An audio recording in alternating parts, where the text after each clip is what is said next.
Hi everyone, I'm going to read a story, Egyptian Cinderella.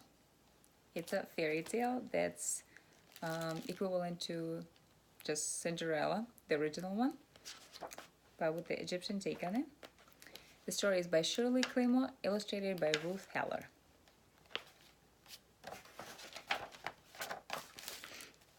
Long ago in the land of Egypt, where the Green Nile River widens to meet the Blue Sea, there lived a maiden called Rhodopis.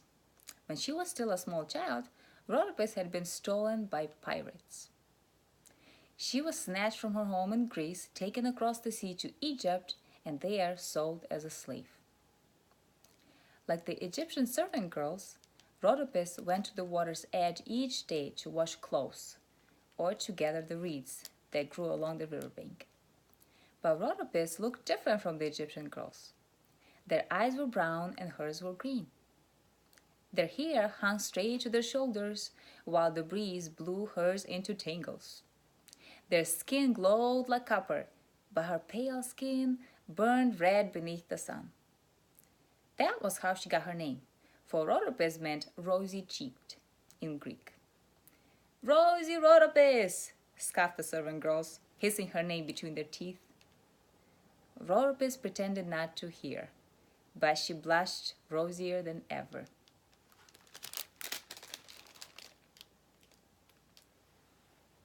There she is.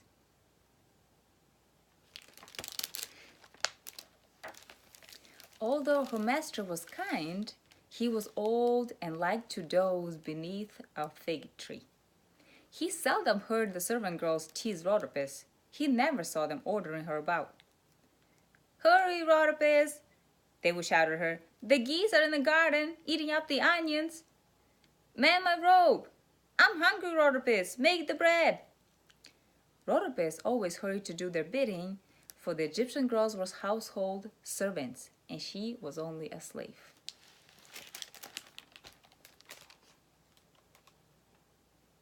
There he is sleeping under the tree, and they're just ordering her about.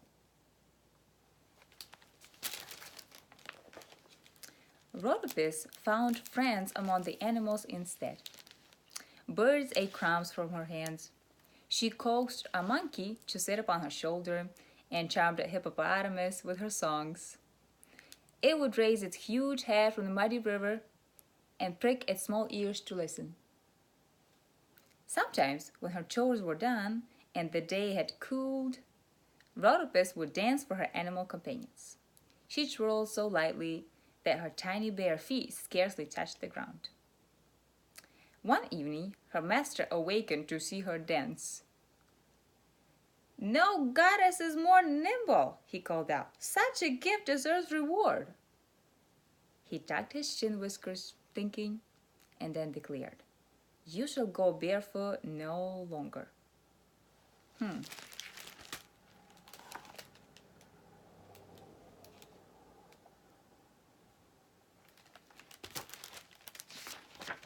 Her master ordered a pair of dainty slippers made especially for Rhodopis.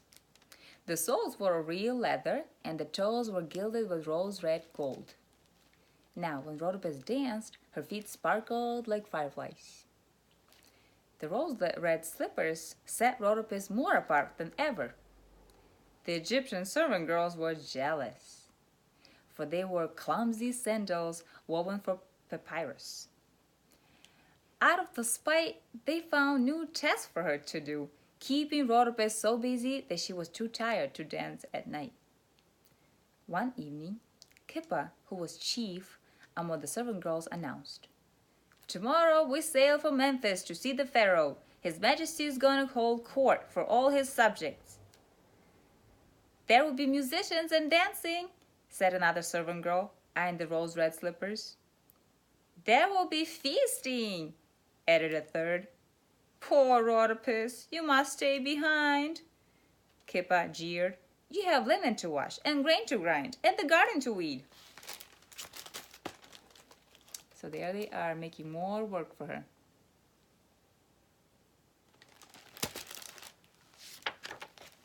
The next morning, just as Ra the sun was climbing into the sky, Rhodopis followed the servant girls to the riverbank.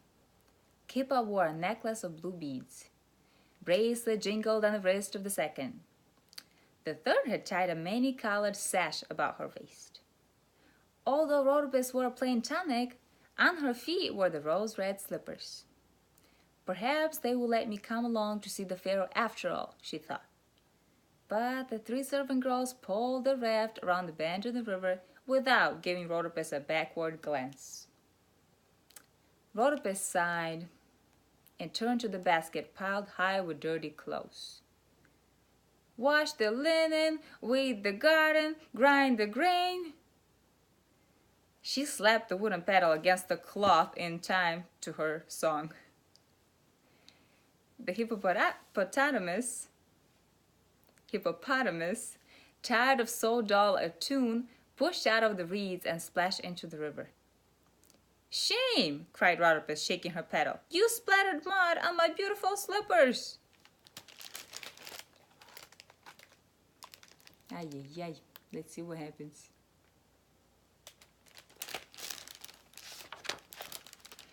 She polished the shoes on the hem of her tunic until the rosy gold glittered in the sun.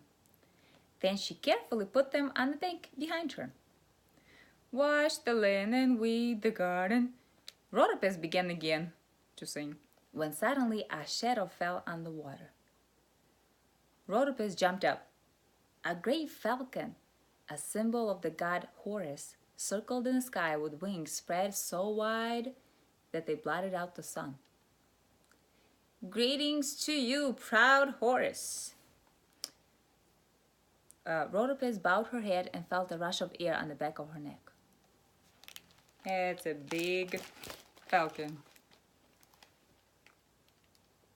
He's carrying something.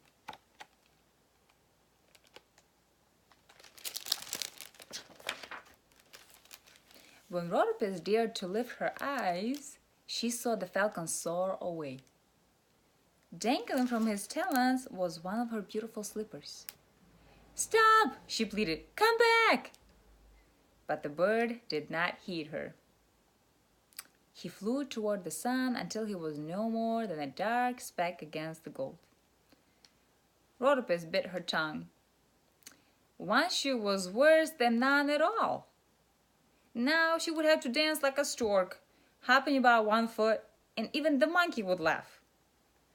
Rhodopis tucked the slipper into her tunic and returned to her laundry, salted the river with her tears. She was really sad.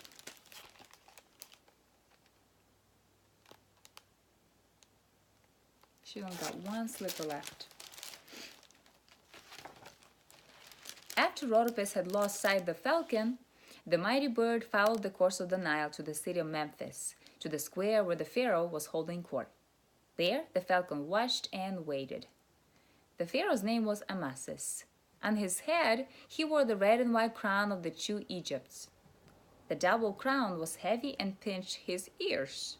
He preferred driving his chariot fast as the wind to sitting on the throne. Amasis yawned.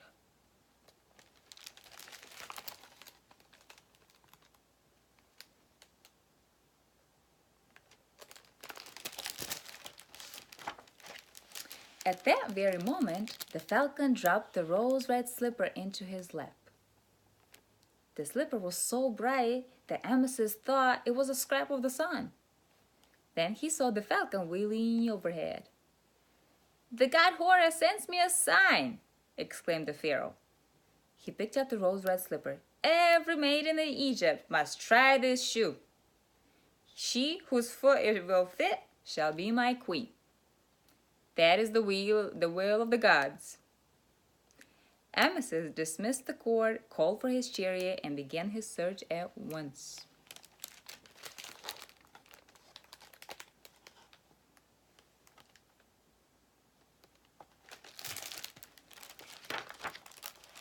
When the Egyptian servant girls arrived in Memphis, they found the throne empty and the streets deserted. They were so angry. On their return, that even seeing Rhodopis without her rose-red slipper did not please them. "Slaves are better off barefoot," snapped Kippa.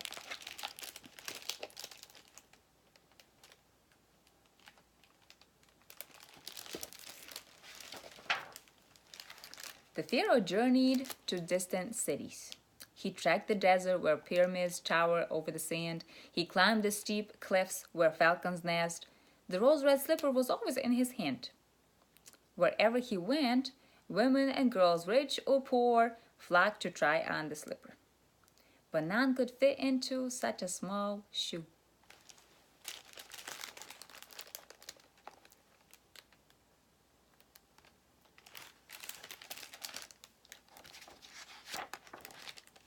The longer Amasis searched, the more determined he became to marry the maiden who had lost the tiny slipper. He summoned his royal barge and vowed to visit every landing along the Nile. The barge was hung with sails of silk. Trumpets blared, oarsmen roared to the beat of gongs. The din was so dreadful that when the barge rounded the bend in the river, Rhodopis fled in alarm. But the servant girls ran to the water's edge.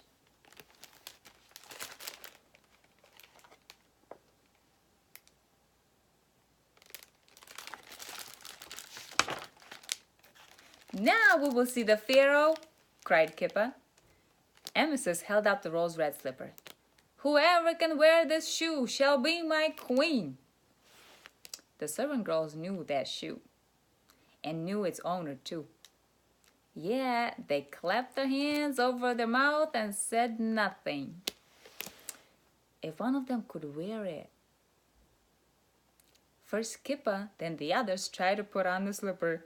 Each cramped her foot and curled her toes and squeezed until tears ran down her cheeks. Still, her heel hung over. "Enough," said Amasis wearily. He would have set sail again had he not chanced to see Rhodopis peering through the rushes. Let's see what happens. There she is.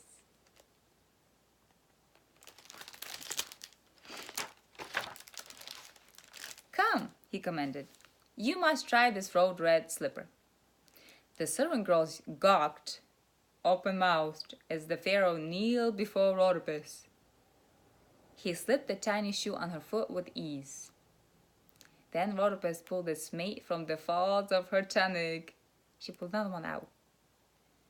"Behold," cried Amasis, "in all this land there is none so fit to be queen." "But Rhodopis is a slave," protested one of the servant girls. Kippa sniffed. "She's not even Egyptian." "She is the most Egyptian of all," the pharaoh declared, "for her eyes are as green as the Nile, her hair is feathery as papyrus, and her skin the pink of a lotus flower."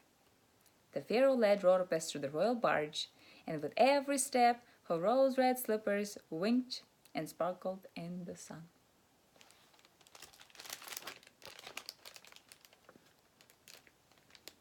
And that was the end. The Egyptian Cinderella.